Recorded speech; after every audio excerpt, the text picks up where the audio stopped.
I've been arm wrestling for 9 years. I've competed across Canada, in the United States, and I've had some arm wrestling experience in Europe. But in today's video, I want to talk to you guys about the most underrated arm wrestling advice that I have seen in the arm wrestling world. Getting into point number 1, and this is train to control, not just to win. So most amateurs, or at least novice pullers, only care about getting the pin off the start. I think that's what we all have in mind. The problem here is that the elite pullers are actually controlling the lanes. The amateurs and novice arm wrestlers, not so much. So let me give you an example. When I first started arm wrestling, I would just get up to the table, get any setup that allowed me to do a top roll, and then from that moment forward, I just wait for a ready go, and then I try to top roll. The problem with this, I wasn't controlling my lane. Nowadays, in the last couple of years, I find myself being very technical, trying to feel out on the table where my lane is. I'll set up my elbow properly, I'll get the hand position that I want, and I'm also engaging my whole body. That way, when that match actually starts, everything is connected and I have my lane that's nice and tight. Remember, when you are controlling a match, it actually buys you time. It wears down your opponents, and it just gives you more ways to win. So the biggest difference here, newer arm wrestlers just want to go to their go-to move, which I think is great, but the elites and the high-end pros actually understand positioning and know exactly where their lane is so they can get the pin. So let's move into point number 2. And this is your setup is actually more important than your hit. If there's one thing I've learned in the last couple of years, and especially at the beginning of my arm wrestling career, is that you can actually technically be winning the matchup before the match even starts. So the point of this is make sure your setup is key, so when the match actually starts, you're probably gonna win the matchup. So let's move into point number 3. Open your opponent, don't just try to win. Instead of just setting up and then using full side pressure to try to pin your opponent, actually get set up, use that back pressure, use that pronation, use your hand, and take what you want. Because as you get what you want and you can control yourself and get their hand as close to you as possible, it literally opens them up and it gives you a major advantage. Now, I know Devin Larratt has talked about this a ton and it's widely talked about in the arm wrestling community, but just picture this for anyone who hasn't heard this before. When you are arm wrestling, from a physics standpoint, the further your arm is away from your shoulder and your center of your body, the less chances you have of actually winning. The closer everything is, the more tight you are, the more stable, the more connected you are. When you go for your go-to move, your chances skyrocket. So picture this, you're in a matchup, you're setting up, you don't get what you want, you're just allowing him to pretty much bully you in the setup, you're giving him everything that the opponent wants, what you don't want, and then the match actually goes and you just completely fall apart. However, your opponent stays in nice connected and he just goes for his move and beats you. This is the exact problem of opening your opponent, not just trying to pin them. Because at the end of the day, if you are not connected, if you cannot open up your opponent's arm, you've lost the match. So let's move into point number 4. And this is something I harp on, I talk about all the time. For those who are new to my channel, I am actually extremely annoying to this. And this is recovery is a skill. You can literally be pulling 3, 4, 5, 6 days a week. But if you can't let your tendons, your muscles recover and your CNS is shot, good luck. This is my theory. Well, in fact, this is pretty much factual. So this is the difference between an amateur and an elite world-class arm wrestler. The newer guys can't recover to save their life. I've been there, I've done that. But the elites can actually recover quicker. They take it more seriously. They're doing it more consistently than you are. And this just allows them to train harder, and it's just smarter overall. So if you can out-recover everybody around you, the chances are on your side. As someone who just turned 31 years old, who is always battling injuries such as rotator cuff, if it's just extensors on my forearms, even if it's something as simple as a lower back, I am realizing more than ever now that recovery is so important, if not more important than actually training, because if you can't recover from your training or your matchups, it's literally going to allow you to delay weeks, if not months, in order to compete again. Moving on to point number 5, and this is table time isn't just about strength, it's a data collection. Pulling at an arm wrestling practice isn't just about domination. It's about testing your angles, your reactions, and just learning the limits of what you can do and what you cannot do. You see, this is where ego pullers miss out entirely. So here's my thought process going into a practice. One, I want to be fully recovered before the practice even starts. Two, when actually practicing, I'm not there to pin everybody. I'm there to train in weak areas, strong areas. If that is literally just holding in a static position. I like to train my connectivity. If it's just internal rotation, angles, cupping, pronation, riser, train it all. You want to make sure that when practice is over, you can either do some hot and cold therapy, have your proteins, have your collagen and your vitamin C, recover, and then get back on track so you can repeat the same thing at the next practice. Once you've done enough practices and you are ready for a tournament, the tournament, there's no more questions. Everything you've trained leading up to that point, it's time to shine. Either if you win or you fail. Once the tournament is over, you observe what you've done right and what you've done wrong, and then you just repeat that in practice. I heard this advice a long time ago at the beginning of my arm wrestling career, and this is don't train like a bodybuilder if you want to win at arm wrestling. Look, big arms can only go so far, but big arms do not mean that you are a strong arm wrestler. Why do you think we see so many videos on YouTube or over the internet of a skinny little guy beating a massive strong dude? And in most cases, a jacked bodybuilder. Specific vectors, isometrics, joint conditioning, connective tissue are all much more important than just having 21-inch arms that you think are impressive but don't correlate to arm wrestling. So here is some advice from myself, from experience, that you guys could take away that I think is very important. When training for arm wrestling, let's just pretend you are doing a 12 to a 15-week prep, some type of program.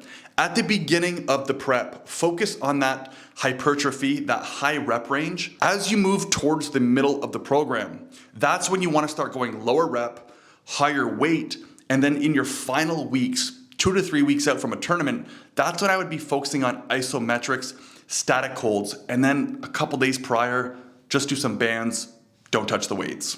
If too early on in the prep, you're doing heavy statics and you're doing low reps with high weight, you're looking to possibly overstrain yourself too early on. And remember, you need to have bigger muscles in order to be stronger. Not from a bodybuilding standpoint, but just overall. The more muscle mass you have, the stronger you are. That's why I'm telling you at the beginning of a prep, focus a lot more on that 8 to 12 rep range.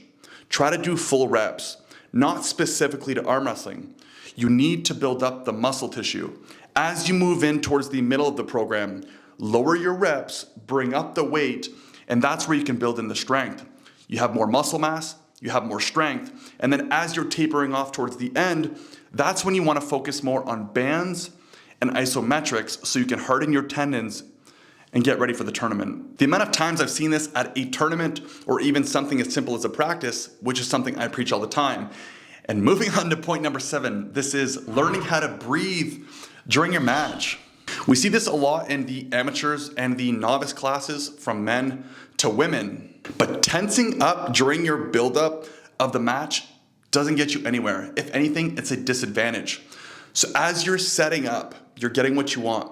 Stare at the ref, watch the mouth, listen, control your breathing at the beginning, because if you're holding your breath the whole time, by the time that ref is going to say ready, go, and you're out of breath, you have literally no energy to get the pin. So just making sure you're able to control your breathing, this will allow you to extend your endurance throughout the matchup and not overburn yourself. I don't believe this is practice enough, but if it's something as simple as practicing at home on a pulley system or just practicing at a practice, try to think about breathing all the time, because I'm telling you from experience, and I'm sure all the elite pullers or the pros who watch my videos could tell you, it makes a big difference.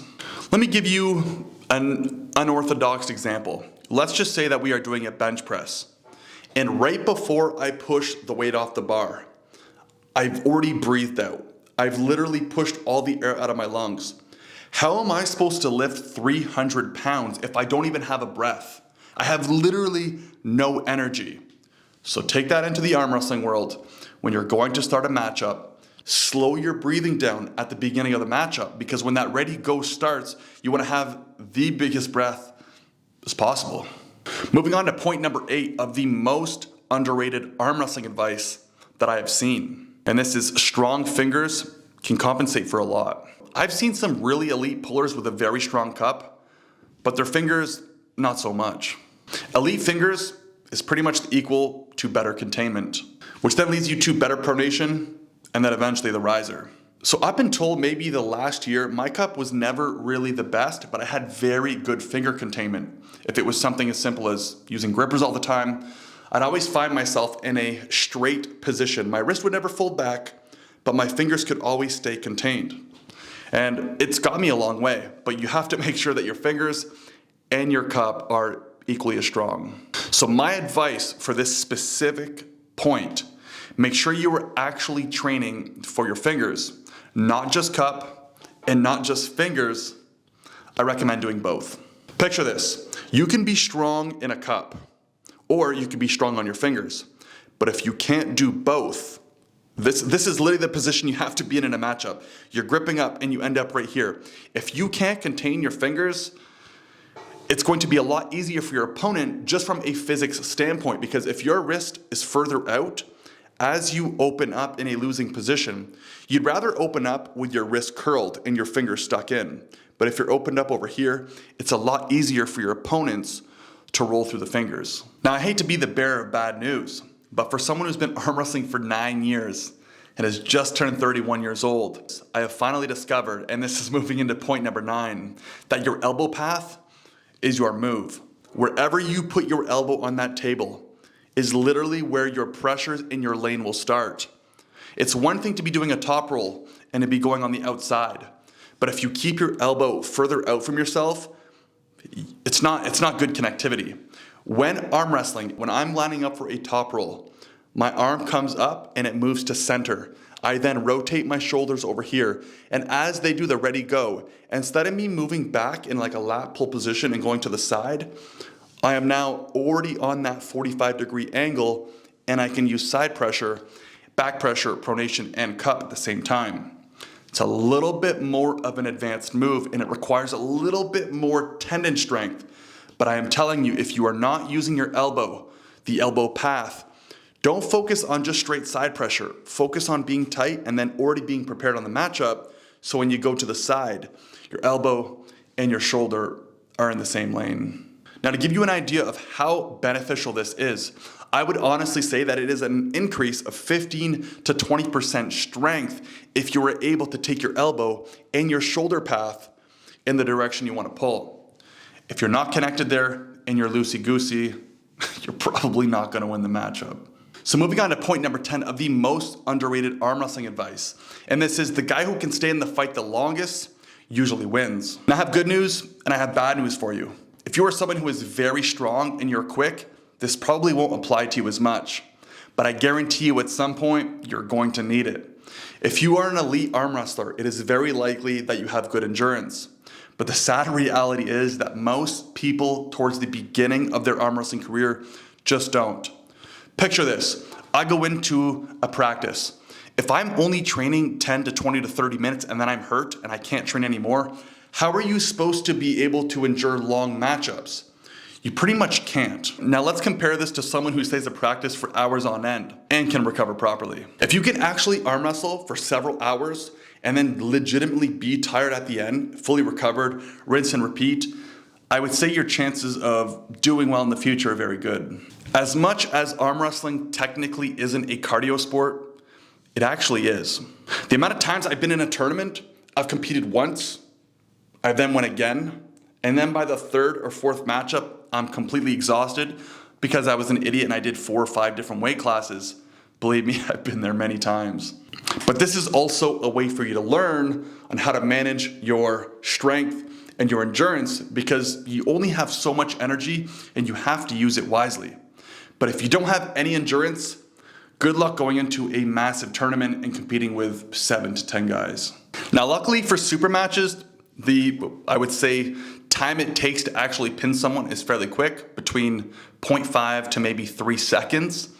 But when you come to more of the elite matchups or the higher end pullers, stamina wins super matches. Now, if there's one point you could take away from this one here, just make sure you train hard, you train smart, but you try to train quite a bit. Because what you don't want to happen is either you go into your first super match or you go into a tournament and you realize by the second or third matchup, your arm is either blown up, your tendons hurt, or you don't really have the cardio or endurance to finish the matchup. You know, very recently I made a video called The Dark Side of Arm Wrestling. Essentially, what they don't tell you about the arm wrestling world. And I do talk about PEDs in this video. If you want to watch that, click the most recent video right there, and I'll catch you guys on the other side. Peace.